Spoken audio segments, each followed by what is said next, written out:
Olá, seja bem-vindo. Eu sou o Dr. Gabriel Monteiro. Seja bem-vindo a esse podcast de hoje, que vai ser relacionado ao impacto da obesidade na fertilidade. E hoje eu tenho o prazer de abordar esse tema com o Dr. Tiago Zeigo, cirurgião bariátrico responsável técnico e sócio do Instituto Sigo, coordenador do Centro de Cirurgia Bariátrica do Hospital Lefort Morumbi, titular da Sociedade Brasileira de Cirurgia Bariátrica e Metabólica, titular International Federation Surgery of Obesity, acreditado ouro pela WMA e presidente do capítulo de São Paulo da Sociedade Brasileira de Cirurgia Bariátrica no biênio 2021-2022, com ampla experiência no cuidado de pacientes que enfrentam os desafios da obesidade. Tiago, seja bem-vindo ao nosso podcast e hoje é um tema muito importante que a gente vai abordar. Sem dúvida. Primeiramente, queria agradecer, Gabriel Monteiro aqui, excelente profissional, é um grande amigo. E então tenho esse viés que eu conheço sua capacidade técnica e capacidade com os pacientes. A gente já tem pacientes em comum e esse tema é muito importante a gente abordar junto, porque as dores que as minhas pacientes têm, muitas você pode ajudar e a gente acaba nos complementando o tratamento. Então, acho que é um assunto e um tema extremamente pertinente. E agradeço muito estar aqui junto com você, junto com a Embrionari. É um sinergismo muito legal. Obrigado. Sem dúvida. Muito obrigado pela presença mais uma vez. A gente fica honrado de ter você aqui com a gente nesse podcast de hoje. Pessoal, esse é um tema muito importante. Para mim, é uma das doenças mais importantes que a gente enfrenta como médico. A obesidade tem números importantíssimos. Mais da metade da população brasileira está sobrepeso e enfrenta a obesidade grau 1.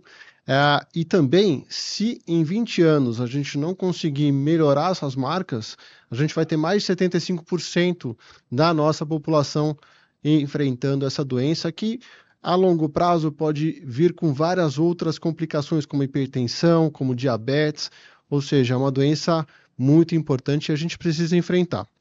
Para começar, fale sobre uma visão sobre o crescimento da obesidade no mundo nos últimos anos. Quais são os principais fatores que têm contribuído para o aumento globalmente da obesidade? Seria a televisão? Seria outras formas de prazer que a gente tem diferente a não ser a alimentação?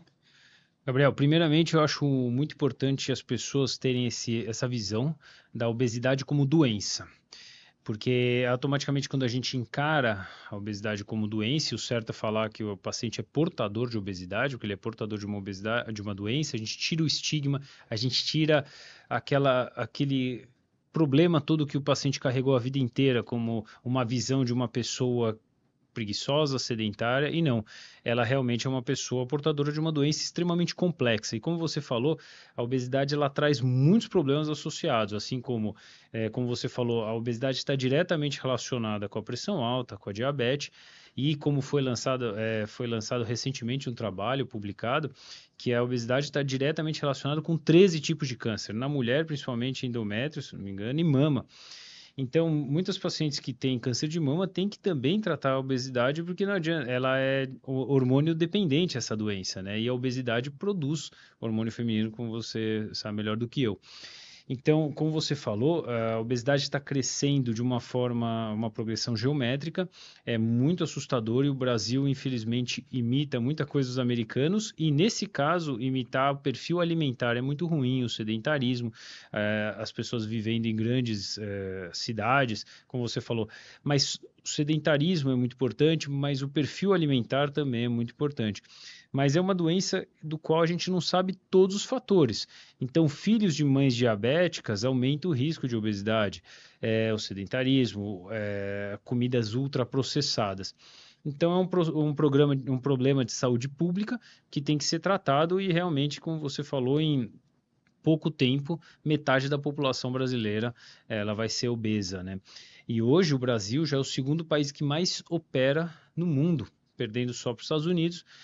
Você vê como que a gente está com um problema realmente de saúde pública. E o Brasil gasta muito dinheiro para investir, investe muito dinheiro para tratar algumas doenças e deixa de lado muitas vezes a questão da obesidade. Então, desculpe me alongar, mas quando a gente fala nesta doença, o primeiro passo para a gente tentar tratá-la ou tentar controlá-la é entender que é uma doença, né? Isso é importante. tem muita coisa que a gente pode falar sobre obesidade, e não falta informação. Uma vez que não falta informação, há certos gatilhos que tornam essa doença uma doença muito perigosa, né? Eu sei que a obesidade, ela influencia muito o ciclo menstrual, ela influencia muito o desejo reprodutivo. Na tua opinião, a, a proximidade que eu tenho uma paciente com ovário policístico, que é muito comum a gente ter uma paciente que na MENACM vai enfrentar essa doença, a endocrinopatia mais comum na ginecologia, e tem uma relação muito próxima à obesidade. Como é que você vê essa paciente deixando de ser cuidada logo no início da puberdade, onde a epigenética é muito importante, você bem falou, que a gente tem na barriga da mãe dela, já está tendo genes que lá na frente vão ser aqueles genes cruciais para o desenvolvimento da obesidade. Como é que você vê a atenção primária dessa paciente ao longo da vida e ela se tornando uma obesa logo com 20, 18 anos? Eu acho muito importante, primeiramente, médicos como você, porque tem essa visão e esse entendimento da doença obesidade que logo quando percebe o paciente obeso já encaminha para um especialista de obesidade. Isso a gente vê todo dia, pacientes que chegam no consultório com clara indicação cirúrgica, que não ia funcionar o tratamento clínico, mesmo os medicamentos modernos que a gente tem, não funciona o tratamento clínico da obesidade grau 2 e grau 3. E aí a gente vê colegas clínicos ou outros colegas cirurgiões tratando clinicamente um paciente que não vai ter sucesso. Então vira uma bola de neve, a paciente se frustra, ganha mais peso. Então quando diagnosticada a obesidade logo no seu início, você consegue startar o processo do tratamento. Então, eu acho que o que tem que ser feito é diagnosticar a doença, como no meu consultório. Chega um paciente, eu vejo a pressão do paciente, mesmo que não seja obesidade. Opa, está acima de 12,8, 12,9. Não é minha área, eu logo encaminho para o cardiologista. Então, caberia todos os profissionais, todos os ginecologistas, cardiologistas, tudo, pesar o paciente, fazer o IMC, viu um IMC elevado, encaminhar para o especialista de cirurgia bariátrica ou um paciente que trate, um colega que trate de obesidade, para que a gente logo no início já resolva, porque a gente vai abordar isso mais à frente, mas ela tratando no início, provavelmente ela não vai ter problemas na sua idade mais madura da fertilidade ou da possibilidade de gravidez, por exemplo. Então, o que a gente mais sabe hoje em dia é que, você bem falou no início, que o estrogênio ele aumenta na paciente que tem obesidade. Isso pela estrogenização periférica. Quanto mais massa adiposa essa paciente tem, mais estrogênio ele é convertido. Uma vez que eu tenho muito estrogênio, essa paciente ela está propícia a ter mais dificuldade para engravidar, para desenvolver fenômenos de irregularidade menstrual, de estar enfrentando tudo isso. Os números crescentes em mulheres assustam. Cada vez mais mulheres, são mais mulheres do que homens obesos hoje em dia. Na tua percepção, a falta de informação ou são os gatilhos da obesidade, como ansiedade, depressão e falta de outros impactos, como o exercício físico, você bem falou do sedentarismo, que fazem esses números crescerem ainda mais e terem as mulheres como alvo agora da vez da fertilidade, para a gente conversar? É muito importante a pessoa entender que não é culpa dela portar obesidade. Então, não é só a ansiedade, não é só o sedentarismo, o perfil alimentar que leva à obesidade. Então, o paciente, ele não come muito, ele não é obeso porque come muito. Ele come muito por ser obeso. Então, tem várias questões hormonais alteradas no paciente obeso. O GLP-1 é diferente, a grelina, o GIP, a gente pode falar de diversos hormônios. Então, vira uma bola de neve. A paciente já se sente, tem um certo preconceito dela mesma, ela não busca um tratamento adequado, e aí, muitas vezes, eu vejo isso no consultório, você deve ver alguns colegas, o ginecologista, o endocrinologista tratando o síndrome dos ovários policísticos com hormônio, com hormônios orais, com glifage, com várias outras questões, e não vai no cerne do problema, que muitas vezes é a obesidade. Então, muitos pacientes que eu opero, pacientes suas que você me indicou, a gente operou, resolveu a SOP. Então, a gente tem que tratar juntos os dois problemas. Então, o entendimento e a compreensão e o não preconceito à doença que abre espaço para ter um bom tratamento, e aí junto a gente caminha com um bom tratamento ginecológico e um bom tratamento da obesidade, né?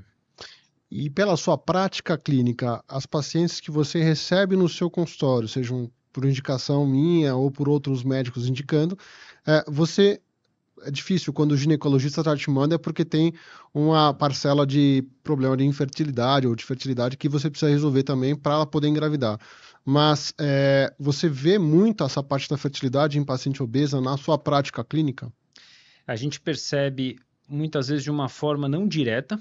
Então, como hoje mesmo eu solicitei uma cirurgia de uma moça que tem obesidade grave, né? Ou seja, MC acima de 40, ela tem MC de 43, tem 40 anos e até hoje ela teve desejo de engravidar e ainda quer engravidar. Então, e ela foi obesa a vida inteira, ela foi portadora de obesidade. Então, ela não veio diretamente falando, mas você percebe nas entrelinhas. Por que você não teve filho? Existem as questões, a gente não está obrigando a pessoa a ter filho. A gente pergunta isso, mas tem gente que quer e tem gente que não quer e nunca quis. Mas você percebe muitas vezes que a pessoa casada há muito tempo, ainda muitas têm o sonho de engravidar. E aí, às vezes, a gente falando que muitas vezes a cirurgia pode ajudar, porque vai melhorar a resistência insulínica, vai melhorar a questão hormonal.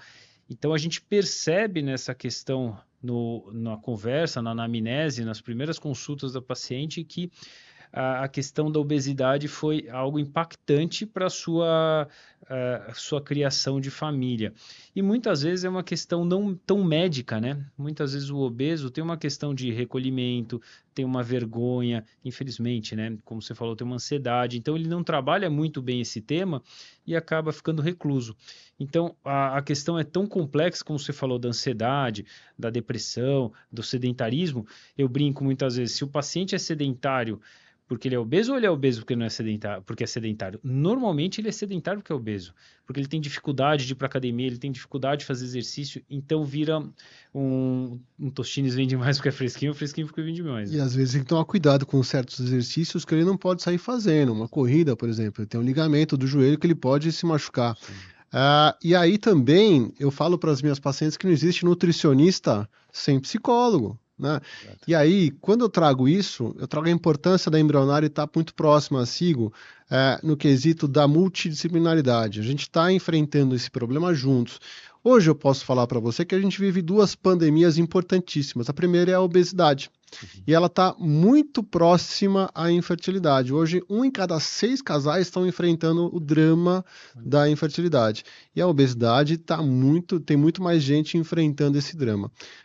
Você considera importante, sendo cirurgião bariátrico, um consentimento da paciente para a gestação futura? Como é que você olha essa paciente que você indica uma cirurgia e que logo mais ela vai poder engravidar? E com quantos anos ou meses pós-cirurgia bariátrica você já recomenda que ela engravide? Isso é uma pergunta muito frequente que eu acho para você. E eu quero saber quantos por cento das pacientes chegam para você no consultório perguntando isso. Eu tenho desejo de engravidar, depois da cirurgia, quantos meses eu posso engravidar? Muito bom. Depois eu vou te repassar uma pergunta do qual por que talvez a percepção de 6 aumentou tanto a infertilidade. Será que é porque as pessoas estão tendo filhos de um período mais velho ou por causa das doenças associadas? Eu vou te perguntar porque eu não sei. Mas assim, 60% da população que eu opero são mulheres. E dessas mulheres, talvez 70% das mulheres estão em idade fértil. E muitas têm o desejo de engravidar no futuro. Hoje a gente sabe que numa cidade grande, as pessoas querendo trabalhar, crescer em grandes empresas multinacionais, algumas não têm desejo de engravidar e faz parte da minha anamnese perguntar isso até para já aconselhá-las. Porque a gente sugere que a paciente use algum método contraceptivo. E aí eu encaminho para o ginecologista, eu sempre sugiro na minha ignorância, porque eu não sou ginecologista, mas a opinião final é do profissional ginecologista, obstetra, eu sugiro algumas vezes o DIU ou algo do gênero, até Implanon, né, para que ela não engravide nos primeiros meses pós-cirurgia bariátrica. E aí, respondendo sua pergunta, a gente sugere, ou a gente indica que a paciente engravide depois de 1 ano e meio, 2 anos, que é quando a parte do peso estabilizou, porque o paciente perde peso durante 1 ano, 1 ano e meio, e aí depois de 1 ano e meio ele ganha um pouquinho e dá uma estabilizada. Então, nesse momento, já estabilizou o peso, já estabilizou o perfil alimentar, já estabilizou a parte vitamínica, e lembrando que todo paciente vai tomar vitamina o resto da vida, pós-cirurgia bariátrica. Então, a gente sugere que seja com esse 1 ano e meio, 2 anos. É o ideal. E a porcentagem que pergunta para você, quando você vê a relação que elas perguntam tendendo a engravidar, isso é uma preocupação que elas trazem ou simplesmente, porque daí já vou te responder a pergunta que você me fez, ou simplesmente elas não perguntam antes da cirurgia? Antes da cirurgia não é a maior fatia que pergunta. E aí talvez a gente pode fazer até um brainstorming, talvez por que isso, talvez porque muitas estão mais... Não tem até o parceiro? Ou estão buscando um parceiro, ou talvez não estão insatisfeitos, ou estão insatisfeitas. Ou não pensam nisso agora. Não pensam nisso no momento, porque estão investindo no momento profissional. Então, tem várias questões. Mas, assim, uma fatia importante em idade fértil, talvez metade questione quando vão poder engravidar. Ou elas são bem orientadas pelo ginecologista, porque a gente sabe que se ela tem um IMC acima de 40 e ela engravida, essa paciente ela tem um monte de comorbidade na gestação, como eclâmpsia, né, como diabetes gestacional, então melhor que ela perca esse peso. E se tratando de uma cirurgia bariátrica que é mal absortiva, né, como o bypass e sleeve, e essa paciente descontinua o uso do anticoncepcional, porque a gente sabe que o anticoncepcional não vai ser absorvido de maneira correta e aumenta a chance dessa paciente engravidar tomando, a gente acaba indicando, então, os sistemas intrauterinos e o Implanon como sendo a melhor forma de contracepção nessa fase. A gente teve uma acho que demorou uns 3 anos para sair esse trabalho, né? Um trabalho muito legal que eu acabei apresentando em Amsterdã esse ano. E nesse trabalho, a gente teve a oportunidade de avaliar 20 pacientes que foram operadas pelo professor Tiago. E essas pacientes, elas tiveram, então, a avaliação da reserva ovariana, né, durante esse período de avaliação. A gente conseguiu dividir as pacientes em 2 grupos homogêneos de 10 pacientes, e nesses grupos a gente viu, então, que a reserva ovariana ela não caiu, ela tornou-se estável. Então, a proposta que a gente teve agora para esse próximo ano é de aumentar esse N, né? É absurdo os 218, mas a gente vai tentar, e aumentar também o tempo de exposição, de avaliação pós-cirúrgico. Aí que eu te pergunto, uma paciente de 38 anos, sem filho, que vai operar, qual seria a sua percepção quanto a congelamento, a criopreservação de óvulos? Essa paciente deveria congelar antes ou depois da cirurgia, uma vez que ela só vai poder engravidar com 40 anos? O que você acha? É uma pergunta interessante. Eu sempre encaminho para o especialista da última palavra, no seu caso, eu mando para a embrionária, mas o que eu sugiro é sempre que a paciente congele antes, se for o caso. Lógico, vem uma pergunta paralela a essa, que eu sempre recebo doutor, quero engravidar. Me indicaram a vocês para resolver minha obesidade, você acha que eu engravido antes de operar ou opero depois engravida? Resposta, se ela é nova, o primeiro passo opera, depois estando magra, engravide, porque ela vai ter uma gravidez, como você falou, muito mais segura, com diminuição do risco, tanto para a mãe quanto para a criança, né? Porque a obesidade aumenta a diabetes, resistência insulínica, o DEG e todos os fatores, você pode dizer muito melhor que eu. Mas se ela quer engravidar e tem aí essa idade próxima aos 35, eu sempre sugiro, congele seus óvulos antes, tenha um bom emagrecimento, tenha um bom tratamento da sua obesidade e depois engravide com os seus óvulos já guardados e saudáveis. Foi uma pergunta da Cher, lá no dinamarquês que estava na cadeira lá no Congresso, e ele me perguntou como é que a gente fazia aqui no Brasil. E eu falei que a gente tinha uma equipe muito próxima da cirurgia bariátrica. Eu acho que isso é o futuro, né? Olhar para essa paciente como um todo, com todas as cadeiras olhando para ela, para que ela seja muito bem atendida. E quem vai ser o melhor é o paciente, vai sair melhor de tudo isso. Então, eu acho que o futuro reprodutivo dessa paciente ela deve ser considerada, porque essa paciente ela é uma paciente que incomoda muito quando chega nessa parte na clínica de reprodução. Os médicos eles não sabem lidar com esse tipo de paciente, né? Porque opera antes, perde peso, depois faz, só que até hoje a gente não sabe qual que é a melhor saída. Eu tenho 3 tipos de pacientes no momento, atualmente. Uma que fez, né, ela tinha um IMC de 35 e me procurou para engravidar. Eu fiz todo o processo dela de congelamento e uma vez que tinha já o embrião pronto para engravidar, ela veio correndo querer transferir. Eu falei, não, você só vai voltar aqui depois de perder pelo menos 30 quilos. Aí ela me veio 2 vezes ainda antes de perder o peso. Uma ela tinha perdido 5, falou, tá bom agora, vamos transferir. Eu falei, não. Essa paciente perdeu não 30 quilos, mas 35 quilos, engravidou de gêmeos e hoje ela está bem, está quase ganhando o bebê. Essa foi a primeira paciente. A segunda paciente, há pouco tempo me procurou com IMC de 40, com uma proposta de cirurgia já agendada, e eu falei que ela tinha que congelar antes, né? E aí o cirurgião bateu o pé e já operou a paciente. Então a gente perdeu essa primeira parte do congelamento. Ela tinha 37 anos, agora ela só vai poder engravidar com 39 para 40 anos. Né? E uma outra que veio recentemente e vai fazer o congelamento agora no começo do ano, mas totalmente orientada sobre isso. Você vê entre os seus colegas que isso é uma máxima, vamos operar antes do que congelar, ou como é que você vê a conversa com os outros especialistas já fazendo parte da presidência do ambiente 21-22 da sociedade? Eu acho que do mesmo jeito que alguns colegas ginecologistas não indicam a paciente para cirurgia bariátrica, muitos cirurgiões bariátricos não indicam para congelação de óvulo. Eu acho que muitas vezes pode ser uma ignorância. Ignorância não é a culpa da pessoa, né?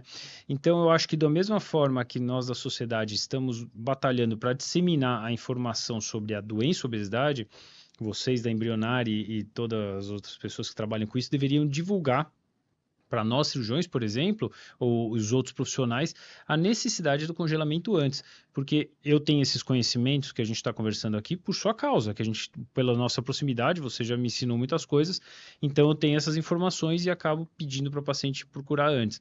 Mas eu não sei se, às vezes, por falta no nosso sistema de saúde é falho, então muitas vezes o colega, mesmo em ambiente privado, acaba tendo um volume grande de pacientes, então às vezes não sei se é por falta de tempo, se é por falta de conhecimento ou porque é falta de iniciativa do colega de realmente tomar esse partido.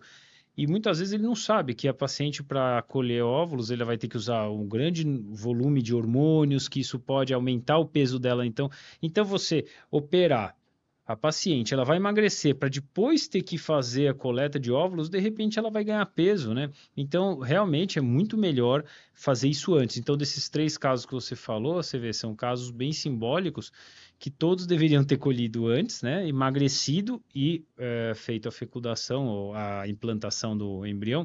Então, eu acho que realmente é uma falta de conversa. E o que você falou antes é muito importante. As cadeiras deveriam se conversar mais, porque o ser humano ele não é fragmentado, né? O ser humano ele anda junto, né? Então, como na nossa clínica que a gente tem psicólogo, nutricionista, endocrinologista, fisioterapeuta, cardiologista, tem até um otorrino que trata de algumas partes de deglutição e a parte de apneia do sono que está diretamente relacionada à obesidade também, e a gente tem esse íntimo contato com a ginecologia, todos deveriam trabalhar dessa forma, mas infelizmente não é a realidade, né? E agora, respondendo a sua pergunta, por que a mulher ela se torna infértil hoje em dia? Por que esse número de 1 para 6 famílias estão vivendo isso hoje? Porque a mulher deixa para engravidar mais tarde, porque tem doenças relacionadas à obesidade, está vindo com tudo, ela está relacionando à infertilidade. E também as nossas avós, elas engravidavam muito mais cedo, né? Então elas tinham menos dificuldade para poder engravidar. A obesidade ela vem ganhando espaço hoje em dia, né? Tanto com homens também. A gente não fala só da mulher aqui, porque quando a mulher precisa engravidar, o esperma também ele sofre com a obesidade. A espermatogênese sofre com a obesidade. Na sua prática clínica, você tem operado mais homem ou mais mulher?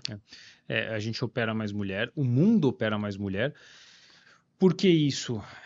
Também é uma questão não médica, não, talvez até intangível essa questão, mas muito porque a mulher se cuida muito mais do que o homem, né? A mulher, desde que menstruou a primeira vez, está acostumada a ir para o médico, o homem não vai para o médico. Essa é uma questão. A outra é de que, infelizmente, o mundo ainda é um pouco machista. Então, a mulher tem que ter o corpo escultural, a mulher tem que estar bem, e ela preza muito mais por uma questão estética, apesar que hoje os homens também buscam, mas com menor peso. Então, o que a gente vê, muitas vezes o homem vai quando, de modo geral, claro, putz, doutor, eu tô com o filho pequeno, quero correr com ele, não aguento, ou eu tô com medo de falecer antes, porque a gente sabe que a obesidade, eu brinco com o paciente, vocês já viram algum obeso idoso andando na rua? Não, ou não consegue sair de casa ou já faleceu. A obesidade é incompatível com a vida, a obesidade grave. Então, eu acho que o fator é muito o acesso à saúde, que está o costume de buscar a saúde, quanto também um preconceito. O homem é muito assim, não, eu estou bem assim, estou casado, estou com filho, ou então trabalho, eu estou bem assim, do jeito que eu estou. Esquece de entender que é uma doença. Ninguém pode falar assim, eu estou bem hipertenso, não vou tratar a pressão alta, eu estou bem assim. Ou então, eu estou bem com a minha diabetes, até ter problema. A obesidade é a mesma coisa. Quando ela dá sinal, o sinal é claro, né? E você falou algumas coisas muito interessantes. A obesidade no homem aumenta o risco de impotência, diminui a produção de esperma, aumenta a produção de estrogênio periférico que dá peitinho, né? Então o homem obeso tende a ter os mamilos mais proeminentes. Então os problemas também, e eu vi uma aula no ICON, né, que foi o Congresso Mundial de Obesidade que teve no Brasil esse ano, que a epigenética que você comentou também acontece no espermatozoide. Então, filhos de pais obesos também têm mais tendência a ser obesos. Então, você vê como a obesidade tem que ser tratada dos dois lados. Você falou muito bem e faz todo sentido. Bisfenol A. Aonde tem bisfenol A? No plástico aquecido. Então, cada vez mais o homem ele está tendo estrogênio dentro dele. E o estrogênio ele é compatível com a mulher. E esse estrogênio todo, além da obesidade, ele vai diminuir a espermatogênese, ele vai encurtar o pênis, ele vai diminuir o processo da fertilização. Isso é um problema que a gente está enfrentando. Então, quando a gente olha aquele esperma do homem que está totalmente fragmentado, ou que está mais devagar do que ele deveria para chegar na tuba uterina, a obesidade é um dos fatores importantíssimos que ele está levando, além do sedentarismo, do tabagismo e do bisfenol A, que é um processo químico, nos fatores ambientais que estão levando ele a ter esse esperma. Falamos do homem, falamos da mulher. A cirurgia bariátrica é a solução para paciente obesa? Sim. Eu tenho um argumento que todo mundo fala, que resolve a maioria dos questões. Se a cirurgia bariátrica hoje não fosse o único tratamento eficaz para obesidade grau 2 e grau 3, quais são as indicações cirúrgicas? Paciente com IMC, tudo baseado no IMC aqui no Brasil e na maioria dos lugares do mundo. IMC é índice de massa corpórea, que é calculado o peso dividido pela altura ao quadrado. Quando esse número acima de 40 tem indicado a cirurgia, ou entre 35 e 40 com alguma doença associada, gordura no fígado, que é conhecida como esteatose hepática, refluxo, apneia do sono aumenta o risco de morte súbita, diabetes, pressão alta. Então, as indicações cirúrgicas são essas. Se a cirurgia não fosse o mais eficiente, o convênio não pagaria a cirurgia. Por que o convênio, que não está muito preocupado com a população, somos números, por que ele paga a cirurgia? Porque hoje, é um jeito meio grosseiro de pensar, mas hoje a obesidade é mais cara para o sistema do que a cirurgia. Ela mata mais. Então, o único, e isso temos vários trabalhos, tem um trabalho que chama SOS, que estudou mais de 20 mil pacientes por mais de 20 anos, e o tratamento cirúrgico foi mais eficiente a longo prazo. Então, hoje, o único tratamento eficiente para obesidade grau 2 e grau 3 é o cirúrgico. Mas eu tenho um amigo que melhorou com dieta e atividade física. Aí é fora da curva de Gauss. Mas a grande massa não resolve com o tratamento clínico, mesmo com os medicamentos atuais. Você pode pegar a tirzepatida, que ainda não chegou no Brasil, e quando chegar vai chegar por uma pequena fortuna. Primeiro que não é todo mundo que quer injetar toda semana. E pode fazer o Engov, o Engov não, é o Monjaro. O Monjaro, você pode manipular ele e aplicar? Ainda não é seguro, né? A Anvisa proíbe isso, né? A Anvisa proíbe. Então, se você pegar o medicamento lá nos Estados Unidos e usar com indicação médica, claro, os trabalhos mostram em torno de 20% em 2 anos usando todo mês. Toda semana. Então, esse medicamento que vai chegar por mais de R$ 2.000 no Brasil, você usar num Brasil pobre, infelizmente, usar toda semana, ninguém quer injetar toda semana, e os trabalhos talvez falem em 2 anos 20%, não sabe depois. A cirurgia bariátrica falando em torno de 25% a 30% em até 20 anos, 30 anos. Então, hoje o melhor tratamento para obesidade grau 2 e grau 3 é o cirúrgico, e é o mais seguro, e a cirurgia é muito segura. É óbvio que você procurando um bom médico, um bom profissional, um bom centro, sejam críticos quando procurem um profissional da área da saúde. Não é porque ele tem muitos seguidores que ele é um excelente médico. Também o contrário é verdadeiro, né? Então, cuidado, sabe? É porque a pessoa é barata, porque eu vou naquele médico porque é barato, eu vou naquele médico porque o meu convênio paga. Procure com critério, porque é ele que vai cuidar da gente. Os valores estão um pouco distorcidos, né? Eu já vi pacientes que gastam fortunas em estética e não gastam na sua saúde diretamente, né? Então, Bom, eu conheço um cirurgião excelente. Se vocês quiserem, depois eu vou deixar o contato no meus aqui embaixo para vocês. E ele está aqui na minha frente, inclusive podem segui-lo, que ele é muito bom com as pacientes. E essa paciente, então eu vou dizer então que a cirurgia bariátrica ela vai não curar a obesidade, mas vai fazer o tratamento mais efetivo para a paciente, com menos chance de reganho, porque a gente acaba até emagrecendo sem a cirurgia, que antigamente era um mito, né? Você tirava um pedaço do estômago e ficava, agora eu posso comer de tudo, não é bem assim.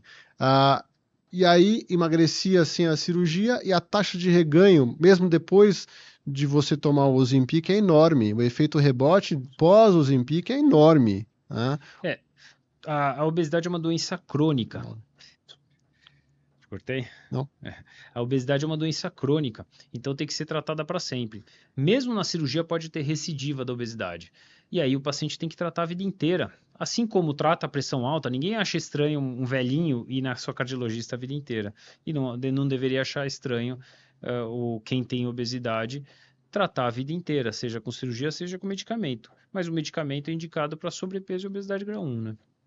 A gente teve há pouco tempo atrás os análogos do GLP-1 fazendo baby boom, né? As pacientes usuárias dos análogos acabavam engravidando. Explica um pouquinho, eu vou falar o que aconteceu, mas explica do ponto de vista do cirurgião o que aconteceu aí. Os análogos de GLP-1, o mais conhecido como a semaglutida, a liraglutida, né, o Ozempic, Saxenda, eles surgiram, e interessante, surgiram por causa da cirurgia. O paciente opera, como você falou, corta o estômago, sim, corta o estômago, intestino, muitas vezes dependendo da técnica, mas o que mexe são nas questões hormonais. O paciente emagrece principalmente por questões hormonais.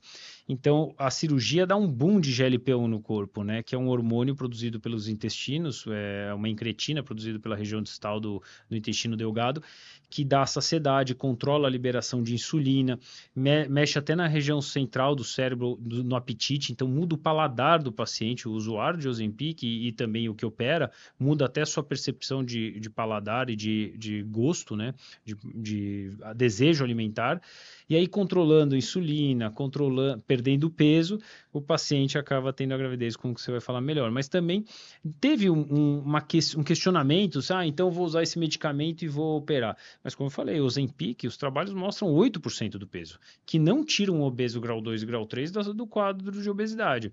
E ele vai ter que tomar para o resto da vida, porque a cirurgia é perene, a cirurgia é para sempre, né? Definitiva, não perene, desculpa, é definitiva. Então, e a cirurgia ela funciona em várias vias, não só no GLP-1, como no GIP, como no PYY, como na grelina. Então, a cirurgia ela é mais complexa e tem que ser bem indicada e bem acompanhada por uma equipe multidisciplinar, né? Nos Estados Unidos ficou muito comum, né, do baby boom, pacientes que eram usuários dos análogos acabavam engravidando e falavam que engravidavam por causa do análogo, que choveu de perguntas para mim sobre isso, se era melhor usar o análogo para engravidar. Não é bem assim, ela conseguiu engravidar, ela corrigiu então a irregularidade menstrual, ela começou a ciclar de novo e acabou engravidando, que é o que o professor Nilson Donadil falava sempre para mim. Se você perder 10% do peso, você vai engravidar. E as pacientes voltavam na Santa Casa grávidas. Então isso é muito normal. O que eu quero falar agora você já deve ter escutado que o intestino é o primeiro cérebro, é o principal cérebro.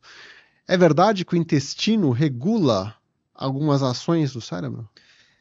Eu não tenho todas essas respostas, mas realmente e cada vez mais a gente descobre isso, o intestino, principalmente o intestino delgado, ele é um grande sistema endócrino, né? Então, produz todos esses hormônios que eu falei, como parece que produz até questões do humor, né? Então, é muito importante, hoje tem se falado muito na flora bacteriana, os probióticos, etc. Então, realmente o sistema nervoso, o sistema incretínico e o sistema do intestino delgado, ele está diretamente relacionado a várias questões nervosas.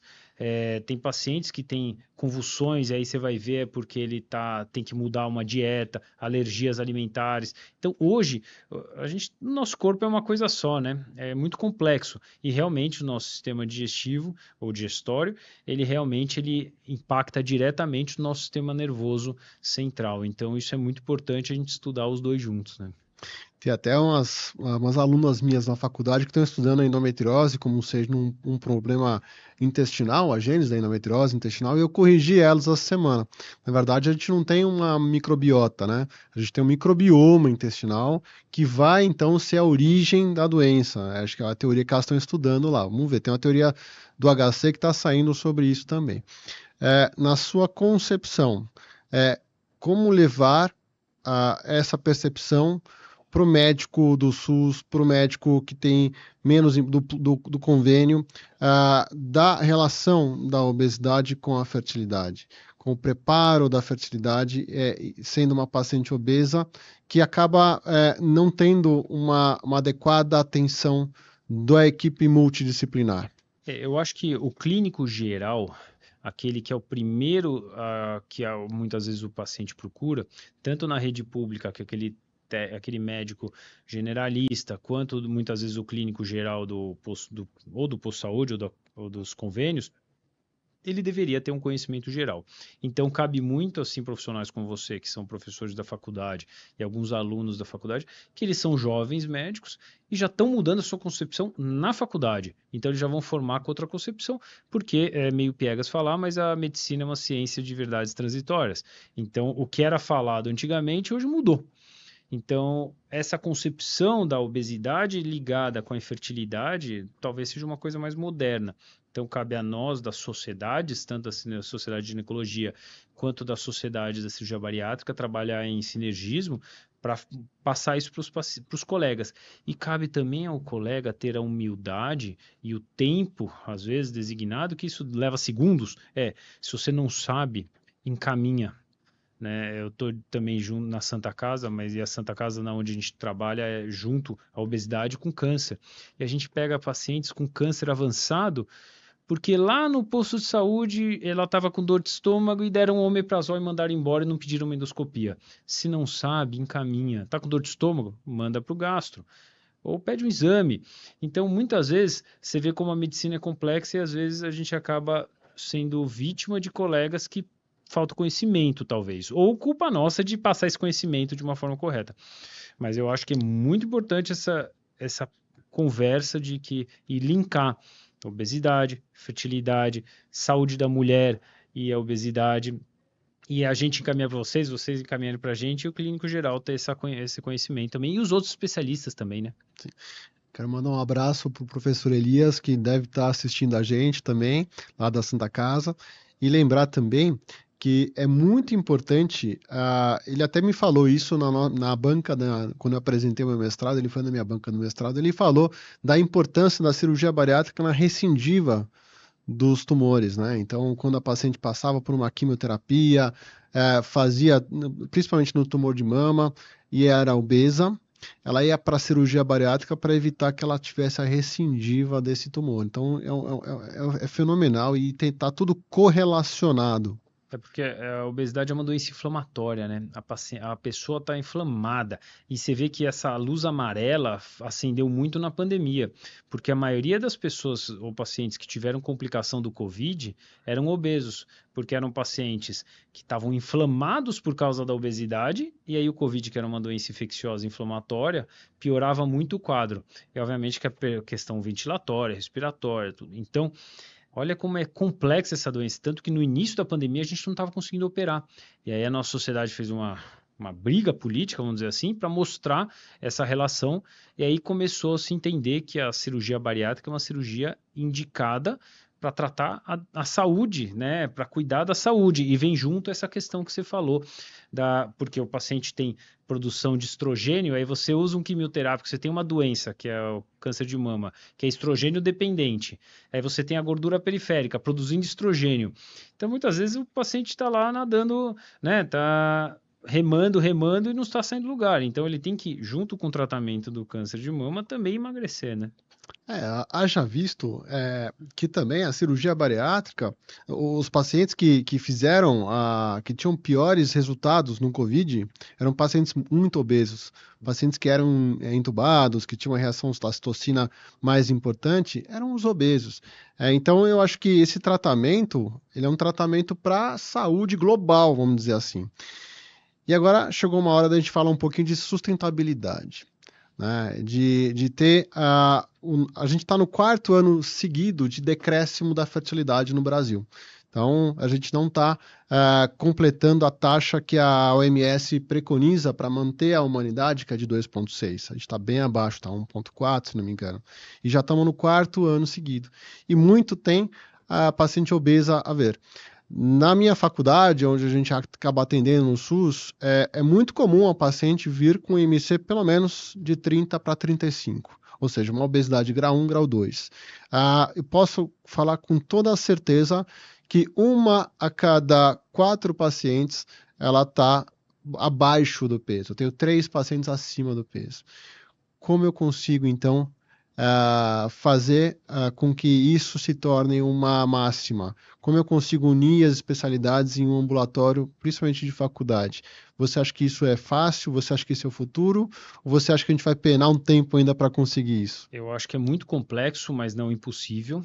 E essa questão da natalidade ou da fertilidade é um problema talvez mundial ou do Ocidente, né? Você vê que até a China mudou aquela lei de que só podia um filho. É uma ditadura, não estou me posicionando politicamente, mas mudou isso porque até lá tá difícil. Então a gente está vivendo num país onde a economia está complicada, então não é fácil ter filho. É caro, é difícil, país violento, então as pessoas estão pensando mais de uma vez para ter. E sobre a questão médica diretamente, essa é a minha visão, tá? Não estou dizendo que está completamente correta, mas a gente tem que tentar entender isso também. Questão da dificuldade de renda das famílias, então as mulheres trabalhando impiedosamente, e até outros horários, querendo e devendo Não tendo tempo para fazer exercício físico. se cuidar corretamente, e também eu acho que vem junto uma orientação nutricional, do mesmo jeito que a gente tem que ter nas escolas, e também escolas públicas e todos os lugares, orientação econômica, tem que ter orientação nutricional. Hoje as pessoas, de modo geral, não sabem ler uma tabela nutricional. Eu vejo isso no consultório de convênio, que não são muitos pacientes letrados, que vão com bom poder intelectual. Falo, você sabe ler uma tabela nutricional? Você sabe ler o rótulo de uma embalagem? Aí, óbvio, eu sei, não tanto bem quanto a nutricionista, mas eu encaminho para o nutricionista e falo, você tem que aprender isso.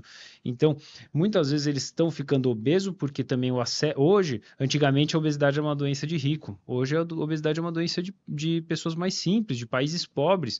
Porque o que é barato comer? Arroz e farinha. É carboidrato. Esse é o barato. Comer proteína, comer verdura, mas é possível comer, porque o pessoal fala, doutor, eu não tenho tempo, eu como qualquer coisa. Mas você pode parar numa padaria, pedir um pão de batata ou pedir um omelete que o cara faz lá em 5 minutos. Ou escolher um sanduíche natural. Então, as escolhas também podem ser aprendidas. Então, esse ambulatório que você sugeriu, que eu acho uma excelente ideia, tem que trabalhar junto orientação nutricional, que é tratamento da obesidade, começa ali, tratamento psicológico, tratamento da fertilidade, porque na ginecologia também está diretamente relacionada com as questões psicológicas, né, endometriose, fertilidade, tudo, e aí a obesidade, a questão cirúrgica. Mas você vê, lá na Santa Casa, a gente está com uma dificuldade enorme de operar o paciente obeso, a fila é enorme. Então, no SUS tem essa dificuldade. E até os convênios estão segurando um pouco. Então, a gente tem que ir mudando, é o trabalho de formiguinha, mas que a gente não pode desistir, né? Falando de fertilidade, é muito difícil. O residente de ginecologia não tem essa matéria. A gente tem que propor essa matéria na formação, na graduação deles, porque eles mesmos não têm essa noção que eles têm que tomar cuidado com a saúde ovariana. O ovário, ele vai chegar até um momento onde ele não vai responder mais. A partir dos 35 anos, é uma queda abrupta dos folículos, né? E isso é uma matéria que devia ser falada na faculdade, mas ninguém fala nada. E aí o que eu canso de pegar ginecologista que não falou com a paciente sobre o futuro reprodutivo. E para ela, com os 48 anos, é normal engravidar, né? Onde ela não vai responder nem a medicação mais. E você vê isso também com a obesidade, você vê que isso é muito pouco falado na graduação da medicina, e de outras especialidades, como nutrição, psicologia. Você acha que a gente devia ter dado uma atenção maior na formação desses profissionais? Eu acho que essa questão da obesidade como doença tem que ser tratado com mais afinco. Graças a Deus você vê que hoje nas embalagens já tem lá, cuidado, alto teor de gordura, alto teor de carboidrato, já está começando, né? Que nem no verso dos cigarros, que foi feita uma apologia reversa para não se fumar, tem que ser feito isso para perder peso. O legal não é estar obeso, não é legal, não é cool. Ah, mas eu tô bem assim. Não existe isso. Então, o jovem médico também tem que saber disso. Porque eu já vi em grandes instituições, inclusive professores e alunos, falando de uma forma pejorativa da obesidade. Não é culpa do paciente portar obesidade. Então, tem que começar na base. Tem que começar na base, ensinar a ter um bom respeito à obesidade, a tratar direito e tratar a obesidade desde cedo, explicar, olha, você não deveria estar comendo isso, isso, isso, você sabia? Começar lá no posto de saúde, né? Eu fiz faculdade no interior, lá tinha o postinho de saúde e só orientava, ó, não coma sal, não coma fritura. Pô, e o resto? Aí eu, lá no interior, era em Minas, comia muito pão de queijo, biscoito de polvilho, e ninguém falou para ele que aquilo lá era carboidrato simples, né? Que aquilo ainda se ouve na rede social, né? Que tapioca, tem que comer tapioca no café da manhã. Quem disse que tapioca emagrece, por exemplo, né? Então você vê como a incultura, né, tá girando, e aí vem junto na educação da área da saúde, né? E a gente está muito próximo hoje, mas a gente esteve muito próximo na nossa formação. Onde eu fiz faculdade foi 100 quilômetros da onde ele fez, no interior de Minas também. A gente acabou se conhecendo aqui em São Paulo, mas isso hoje eu vejo como uma proximidade uma amizade que não vai ter fim, que a gente vai ter troca de pacientes. Eu acho que é isso. A nossa vez agora é tentar juntar o máximo de mente boa pensando em prol da paciente. Conta alguma coisa interessante que você teve no consultório, engraçada, porém não, que você viu de paciente sua. Assim, não, tem muitos casos, a gente faz encontros mensais dos pacientes, então Isso é muito legal. o relato das pessoas que sofrem com a obesidade é impactante. Não tem especialidade mais gratificante cirúrgica, na meu ver, do que a cirurgia bariátrica, porque eu brinco que você devolve a vida para o Você paciente. transforma a É paciente. incrível, porque o paciente chega para mim com semanas. Semana passada, doutor, em uma semana eu não estou mais roncando. Voltei a dormir no quarto da minha esposa, ou no nosso quarto, né? Porque ele dormia fora por causa do ronco. Você vê como é impactante. Um outro paciente que falou: Ah, doutor, eu conheço o Brasil, que ele viaja de carro, conheço o Brasil pela janela do carro. Porque eu parava na trilha, lá no Jalapão, as minhas filhas desciam a trilha e eu não podia, porque eu não aguentava. Eu não entro na água porque eu não sei se a escadinha me aguenta. Então são detalhes, doutor, eu lavo o pé. Uma paciente de Minas que veio para São Paulo operar, ela com um mês de cirurgia falou, doutor, eu consigo lavar o pé. Eu não conseguia lavar o pé. Então são detalhes que quem não sofre dessa doença não enxerga. E aí sobre a gravidez é importante as pacientes tomarem cuidado que elas operam e às vezes tem uns sangramentos irregulares e acha que é menstruação. E não é, às vezes é um sangramento irregular por alteração hormonal, talvez nessa primeira fase, e acabam engravidando. Eu tive algumas pacientes que, por mais que a gente fale, vai procurar o ginecologista, coloque o método anticoncepcional, coloque o Implanon, foi lá e engravidou e pouco tempo depois, mas tiveram, graças a Deus, gravidez saudável, tudo. E só para terminar, a, a pessoa, depois da cirurgia bariátrica, a vida é completamente normal. Ela pode engravidar, ela tem pequenos problemas, talvez, mas o que não tem? Se você toma uma simvastatina para controle do colesterol, você tem mialgia. Então, tem efeitos adversos para tudo, mas o custo-benefício da cirurgia bariátrica é excelente. Então, eu não tenho nenhum paciente até hoje que se arrependeu da cirurgia bariátrica. Nem homens, nem mulheres, nem jovens. E aí perguntam, doutor, eu tenho 13 anos, deveria operar? Claro. Mas é adolescente. É uma excelente fase. Que seja até jovem, 12 anos, porque outra vez foi uma consultório, uma paciente com 12 anos, MC de 55. Não tem que operar nessa fase? Lógico que tem. Imagina ela passar toda a adolescência, a primeira fase da fase adulta da mulher portando obesidade, é muito triste, né? Então tem que buscar um bom tratamento. É super desafiador e super gratificante ao mesmo tempo. Você vê o resultado. Então é uma cirurgia que traz o resultado, né? E aí o que eu te pergunto é o seguinte: essas pacientes que fazem a cirurgia, será que elas têm... não estou falando do Sigo, que ela tem todas as especialidades e elas fazem isso acontecer, mas de outros colegas que não têm tanta importância no pós-cirúrgico. Essa paciente ela sofre muitos problemas nutricionais, ela tem problemas ósseos. Como lidar com essas pacientes que estão vindo de outros profissionais que não tiveram esse cuidado nas vitaminas, na reposição? É muito importante a informação, a gente já falou muito sobre isso, e que a paciente procure bons profissionais. Lembrando que a equipe multidisciplinar é obrigatório. Como você falou no início, psiquiatra sem psicólogo não funciona, endócrino sem nutricionista não funciona, cirurgião bariátrico sem psicólogo, sem nutricionista, não funciona também. E então, sem o ginecologista também. Sem o ginecologista, claro, o nosso paciente mulher, a gente pede para ir no ginecologista para que não engravide no pós-operatório imediato. Ou que, não só que não engravide, controle a sua menstruação para controlar melhor a anemia. Porque a paciente tem uma tendência à perda de vitaminas, mas os exames do paciente, para quem acompanha sabe disso, é completamente normal. Com um comprimido de manhã, um comprimido à noite de vitamina, e não é medicamento.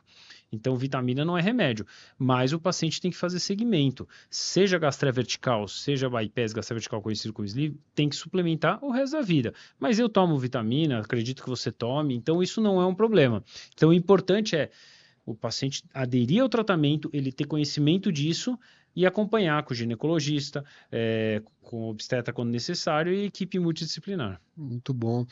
Eu achei até que ele ia falar de um caso nosso do trabalho, que passaram 4 meses da cirurgia que ele fez e eu fui pôr o DIU no consultório. Eu tenho mania de sempre fazer, graças a Deus, ultrassom antes da inserção. E quando eu fui fazer o ultrassom, ela não estava menstruando, estava com atraso. Tava lá um saquinho gestacional enorme, a paciente estava grávida. E até comentei, falei, Thiago, paciente nosso engravidou depois da cirurgia, e agora?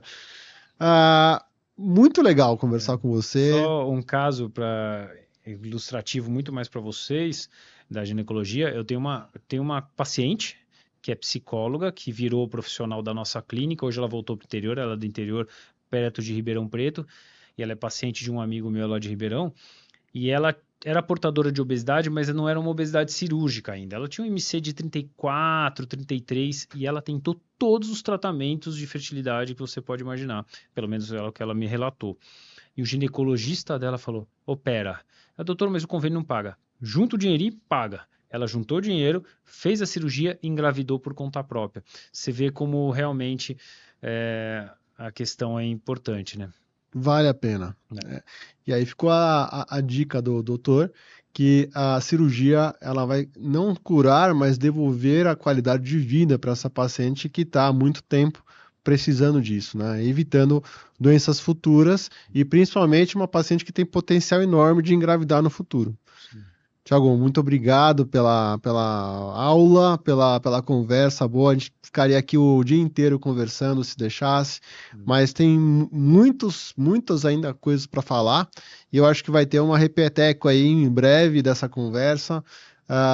Vamos deixar todas as suas redes sociais embaixo, a gente vai depois ter as perguntas sendo respondidas, eu sempre faço isso depois dos podcasts, e de verdade, de coração, você é meu irmão, você é meu amigo.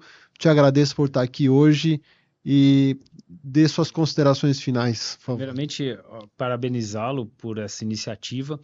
A gente vê muito podcast por aí, mas o seu podcast tem um conteúdo muito legal, eu já assisti, e parabéns. E parabéns pelo seu trabalho, porque tanto na cirurgia bariátrica, a gente tenta desmistificar e acolher o paciente, mostrar que os resultados são bons e são seguros, você também desmistifica, porque a gente ouve todo dia, mas a fertilização é muito difícil, tem muitos efeitos colaterais, muitos hormônios, e você, uma pessoa muito acolhedora e trata, óbvio, tirando a parte técnica que é excelente, mas também um ser humano muito incrível, aí dá um acolhimento para o paciente e desmistifica muitas coisas. Então, parabéns, para mim eu me senti honrado pelo convite e conte comigo sempre que precisar. Parabéns e agradeço mesmo. Muito obrigado de coração e fica a informação para você. Assista este podcast e passe para alguém que está sofrendo com a obesidade. A gente consegue ajudar essa pessoa e você também